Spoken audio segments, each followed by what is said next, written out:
Our first story is titled, The Value of Kindness. Who's the real thief, the rich or the poor? It was a quiet afternoon in a small town. Sarah, a successful businesswoman, had just finished her errands when she noticed an elderly man selling eggs on the side of the road. His clothes were worn, his hands rough from years of hard work, and his eyes held a silent plea. Beside him sat a basket of eggs, the day's unsold stock. Sarah was in a hurry, but something made her stop. She rolled down her window and asked, "How much for the eggs?"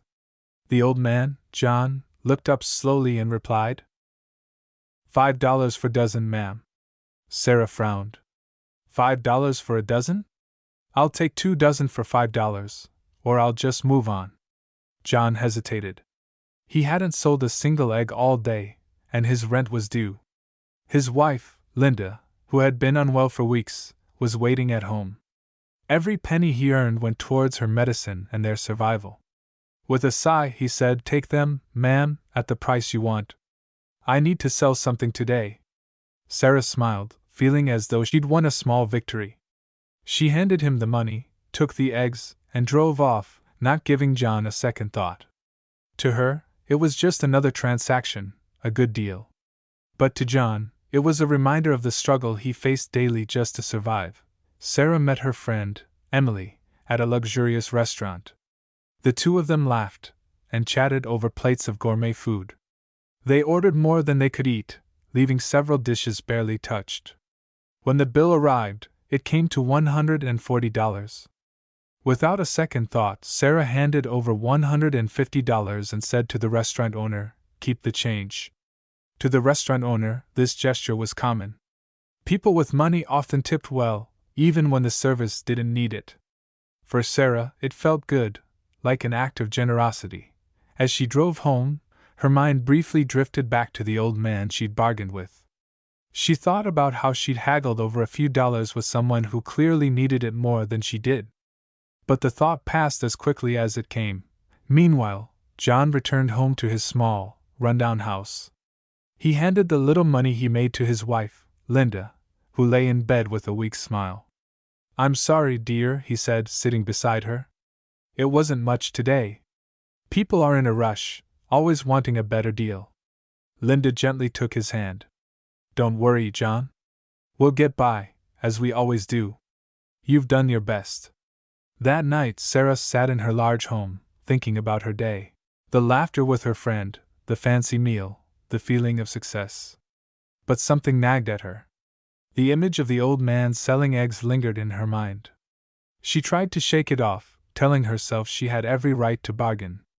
After all, that's what business was. But then she thought about the extra money she'd left at the restaurant, money the wealthy owner didn't even need. She thought about how effortlessly she had tipped, yet felt so proud for paying less to someone who was clearly struggling. The disparity weighed on her heart. The next morning, Sarah decided to return to the street where the old man sold his eggs. She found him sitting in the same spot, his basket still half full. She got out of her car, and John looked up, surprised to see her again. "Good morning," she said, her voice softer than before. "I've been thinking about yesterday. I wasn't fair to you. I bargained with you because I could, but I realize now that wasn't right." John smiled kindly. "Ma'am, you don't owe me anything. I was just glad to sell the eggs." Tears pricked Sarah's eyes. "No, you deserve better. I shouldn't have taken advantage of your kindness."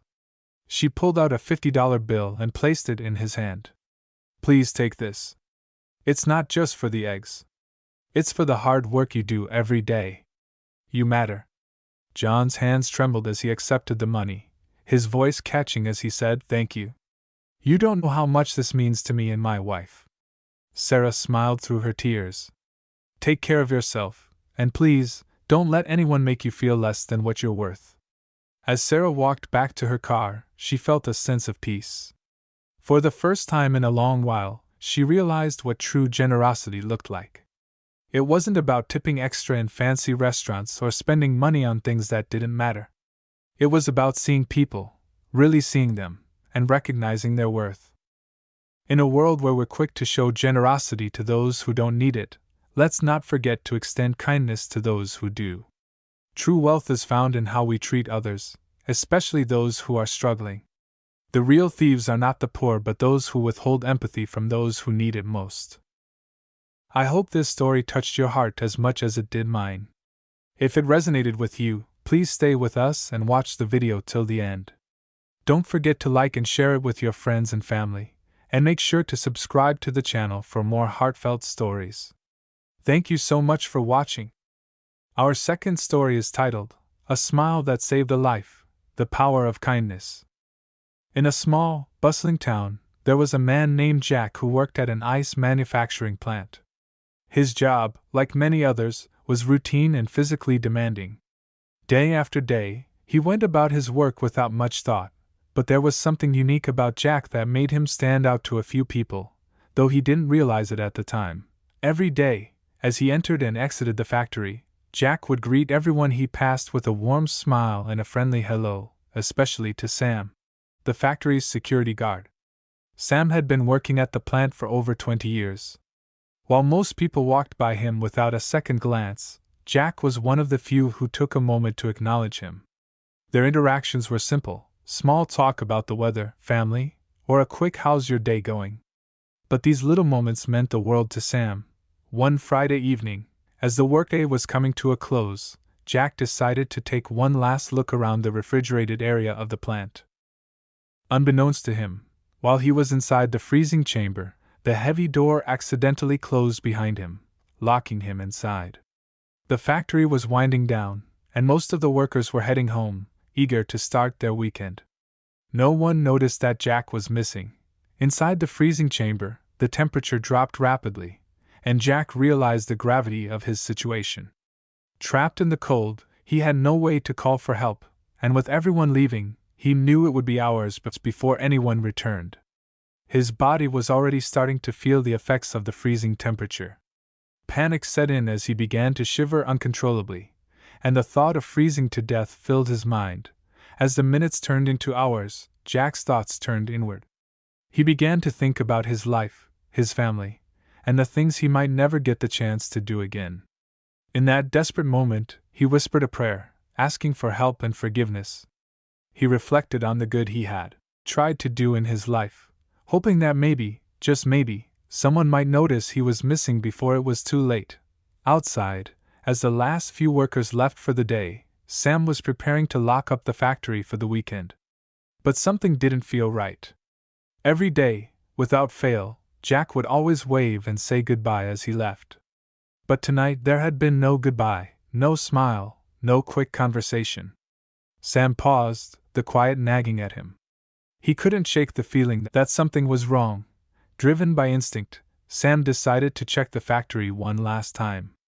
He walked through the halls, calling Jack's name, but there was no response. His footsteps echoed in the empty building as he made his way to the refrigerated section. As he approached the door, he heard faint, desperate banging. His heart raced as he quickly unlocked the door, and there, inside the freezing room, was Jack, barely conscious and shivering uncontrollably. Sam immediately pulled Jack out of the cold, wrapping him in blankets and rushing him to a nearby heater. Slowly, warmth returned to Jack's body, and as his senses came back, he looked at Sam, tears in his eyes. "Why did you come looking for me?" Jack asked, still in shock. Sam smiled softly and said, "I've been working here for over 20 years, Jack. Every day, hundreds of people walk past me without a word, like I'm invisible. But not you. You're one of the few who takes a moment to smile, ask how I'm doing, and actually wait for an answer. That might seem small to you, but it makes a big difference in my day. Today, when I didn't hear your goodbye, I knew something wasn't right. It's because of that kindness that I came looking for you." Jack was speechless. A simple act, just a smile and a kind word, had saved his life. He never realized how much those small gestures had meant to someone like Sam, but in that moment, he understood the profound impact of kindness. From that day on, Jack made it his mission to spread kindness wherever he went, realizing that even the smallest acts of compassion can come back to us in the most unexpected and life-changing ways. The story of Jack and Sam is a powerful reminder. What we give to others, whether it's a smile, A kind word, or a moment of acknowledgement, often comes back to us when we need it most. I hope this story touched your heart. Please share your thoughts in the comments below. If you enjoyed this video, don't forget to like and share it with your friends. If you're new here, make sure to subscribe to the channel for more heartwarming stories. Thank you so much for watching and being a part of this journey.